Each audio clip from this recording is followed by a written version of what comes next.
ऊंची बेदिया नीची बेदिया अवरु सुंदर बेदिया।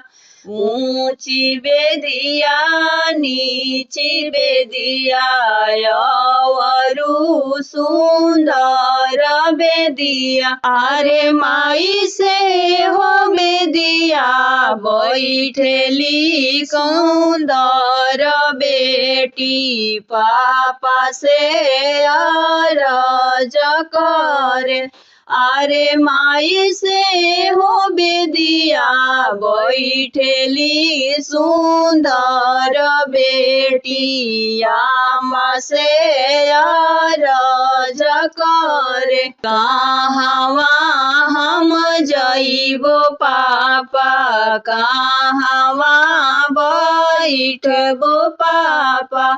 कहवा हम जइबो पापा कहवा बैठबो पापा। अरे पापा के करा के पापा कही बोलाई हम नैहर मोरा याद आई है। अरे पापा के करा के पापा कही बोलाई हम नैहर मोरा याद आई है। दुआरा से पापा आइले बेटी के समझावे लगले।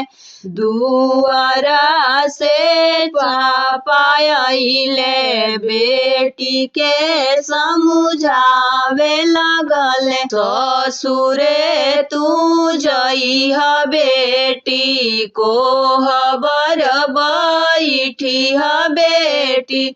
ससुरे तू जइह बेटी कोहबर बैठिह बेटी।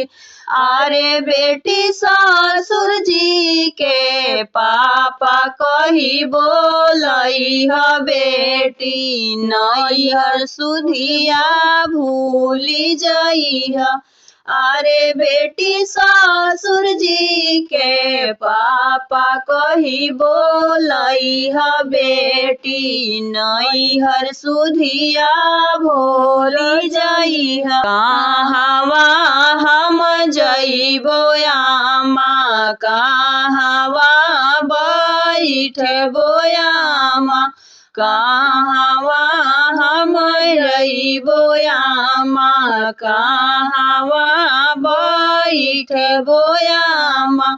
अरे आमा के करा के आमा कही बोलाई हम आंगन मोरा याद आई है।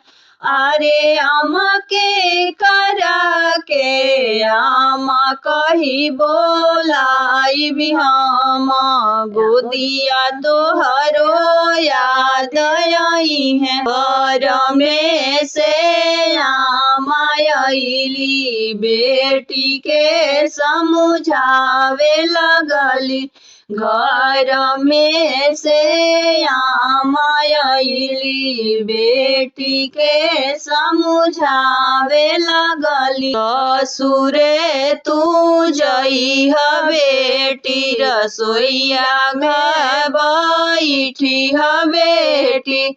ससुरे तू जइह बेटी रसोईया में बैठिह बेटी।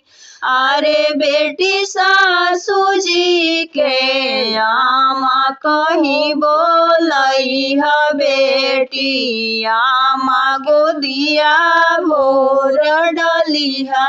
अरे बेटी सासू जी के आमा कही बोलइह बेटी ससुरे तू भूली जइह आमा गोदिया भोर डलिह।